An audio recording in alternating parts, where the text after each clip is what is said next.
Good morning, everyone, and welcome. I'm pleased to be here today to discuss a very important topic.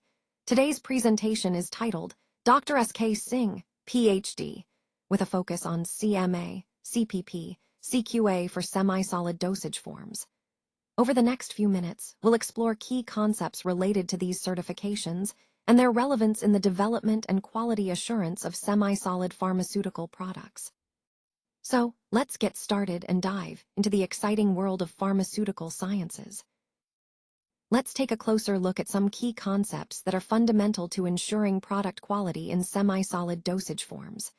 First, we have CMA, or critical material attributes. These are the essential properties of raw materials like APIs, bases, emulsifiers, preservatives, and solvents. They play a crucial role in influencing the final product's quality. For semi-solids such as creams, ointments, and gels, attributes like particle size, viscosity, pH, and compatibility are especially important because they directly affect the product's performance and stability. Next, we have CPP, or critical process parameters. These are the process variables that need to be carefully controlled during manufacturing to maintain consistency. For semi-solids, this includes factors like mixing speed, temperature, homogenization time, cooling rate, and the sequence in which ingredients are added. Proper control of these parameters ensures that the manufacturing process produces a uniform and high-quality product every time. Then, there's CQA, or critical quality attributes. These are the key characteristics of the final product that guarantee safety, efficacy, and overall performance. For semi-solid dosage forms, critical quality attributes include viscosity, spreadability, homogeneity, pH, drug content uniformity, and microbial limits.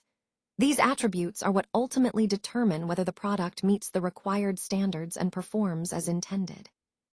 When we consider CMA, CPP, and CQA together, it becomes clear how interconnected they are. They work in tandem to ensure that our semi-solid formulations are consistent in quality, stable over time, and effective for the end user. This integrated approach is essential for delivering reliable and high-quality products in the pharmaceutical industry. Now, let's look at this example of CMA, or critical material attributes, in a cream formulation. One key CMA is the emulsifier HLB value. The HLB, or hydrophilic lipophilic balance, helps us determine the type of emulsion we'll get, whether it's oil in water or water in oil. This choice impacts not only the stability of the product, but also how the drug is released once applied. Moving to semi-solid dosage forms, several factors come into play. The particle size of the active pharmaceutical ingredient, or API, can influence how well the drug disperses and releases. Solubility in the base is also crucial. If the drug dissolves well, it can be more effectively delivered. The polymorphic form of the API matters because different forms can have different stability and solubility profiles. The type of base we choose, whether it's hydrophilic or lipophilic, affects the formulation's overall properties. The emulsifier's type and HLB value, as we discussed, are important for emulsion stability. Viscosity of the base influences how the cream feels and how it spreads. Preservative effectiveness ensures the product remains safe and free from microbial growth over time. Lastly, water content is a factor that can impact stability and texture. All these CMA points are interconnected and play a vital role in designing a robust, effective cream formulation. Understanding and controlling these attributes help us optimize the product for stability, efficacy, and patient experience. Let's take a closer look at this example involving CPP, specifically in gel preparation. One of the critical CPPs here is the mixing speed. Now, the impact of this parameter is quite significant. If we go with a high shear mixing, we can achieve a very uniform gel, which is usually desirable for consistency and quality. However, if we use excessive mixing speed, it can actually cause air entrapment, leading to bubbles or voids within the gel, which might compromise its integrity. When it comes to semi-solid manufacturing in general, several CPPs come into play beyond just mixing speed. For instance, mixing time and temperature during heating or cooling are crucial because they influence the final texture and stability of the product. The order of addition of ingredients can affect how well components blend and react, so that's another key factor. Homogenization speed and cooling rate are also vital. They determine the uniformity and setting of the product. Shear rate during mixing impacts how well the ingredients combine without damaging sensitive components. And finally, the deaeration process is important to remove trapped air, ensuring a smooth, bubble-free final product. All these factors are interconnected, and managing them carefully helps us produce consistent, high-quality semi-solid products that meet our desired specifications. Let's take a look at an example involving CQA, or critical quality attributes, with a focus on ointments. In this case, the CQA we're considering is the drug release rate. Now, this is a crucial factor because it directly impacts the effectiveness of the medication. If the drug releases too slowly, it can lead to a reduced therapeutic effect, meaning the patient might not get the full benefit as intended. On the other hand, if the drug releases too quickly, there's a risk of irritation, which can cause discomfort or even harm. When we talk about CQA in semi-solid dosage forms like ointments or creams, there are several key attributes to consider. Viscosity and rheology are important because they influence how the product spreads on the skin.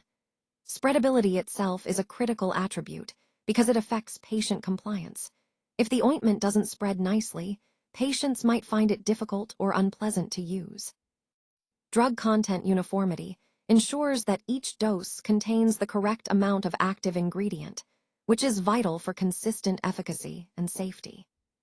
pH is another important factor, as it can affect both stability and skin compatibility. Microbial limits are essential to prevent contamination and ensure safety throughout the product's shelf life. For creams, phase separation is something to watch out for, because it indicates instability where the product might separate into different layers, affecting its performance and appearance. Lastly, in vitro drug release testing gives us valuable insight into how the drug releases from the formulation under controlled conditions, helping us predict how it will behave in real-world use. All of these attributes, viscosity, spreadability, drug content, pH, microbial limits, phase stability, and drug release, are interconnected. They help us maintain the quality and efficacy of semi-solid dosage forms, aligning with our overall goal of developing safe, effective, and patient-friendly products. Let's take a closer look at the relationships between critical material attributes, critical process parameters, and critical quality attributes. In example 1, we see that the CMA is the base viscosity, which is a property of the raw material. The CPP here is the mixing temperature, a process variable we control during manufacturing. The CQA, or the final quality attribute, is the viscosity and spreadability of the finished product. This illustrates how adjusting the mixing temperature can influence the base viscosity, ultimately affecting how the product spreads or performs at the end. Moving to example 2, the CMA is API particle size, which relates to the raw material's characteristics. The CPP is homogenization speed, a process setting we manipulate to achieve consistency. The CQA is the content uniformity, ensuring each dose contains the right amount of active ingredient. This example highlights how controlling the homogenization speed impacts the particle size and, consequently, the uniformity of the final product. Overall, understanding these relationships helps us identify which process parameters we need to control to reliably produce high-quality products. It's a fundamental part of process, understanding, and quality by design. All right, let's move on to risk assessment. On this slide, we'll look at some key tools used to identify and evaluate potential risks in our processes. First up is FMEA, or failure mode and effects analysis. This is a systematic approach where we review each step to spot possible failure modes, understand their causes, and assess their impact. It helps us prioritize which risks need immediate attention. Next, we have the Ishikawa diagram, also known as the fishbone diagram. This tool helps us visualize all the possible factors contributing to a specific problem, making it easier to identify root causes. By mapping out these factors, we can better target our interventions. The goal here is to identify critical factors, those risks that could significantly affect product quality or safety. For example, a high-risk issue in cream formulations might be phase separation. If the cream separates, it compromises both appearance and effectiveness, and it's something we definitely want to prevent. So, in summary, using these tools allows us to systematically evaluate risks, prioritize critical issues like phase separation, and ensure we maintain high standards throughout our processes. Let's wrap up with the key takeaways from this presentation. CMA, CPP, and CQA are absolutely essential for ensuring the quality of semi-solid formulations. These parameters help us understand and control critical aspects of the product. Their influence extends to important areas like stability, which determines how long the product remains effective, drug release, affecting how the medication works in the body, and patient acceptability, which is crucial for ensuring patients actually use the product consistently. Most importantly, paying attention to these quality attributes is critical for achieving robust and reproducible manufacturing processes. When we control these factors well, we can produce consistent, high-quality products that meet both regulatory standards and patient needs. So, in essence, these quality attributes form the backbone of reliable and effective semi-solid drug products. For further support, please don't hesitate to reach out to us. We're here to help with any questions or additional information you might need. Thank you so much for your time and attention today. We truly appreciate your interest and engagement. Remember, whether it's clarifying details or exploring next steps, we're just a contact away. Thanks again, and have a great day.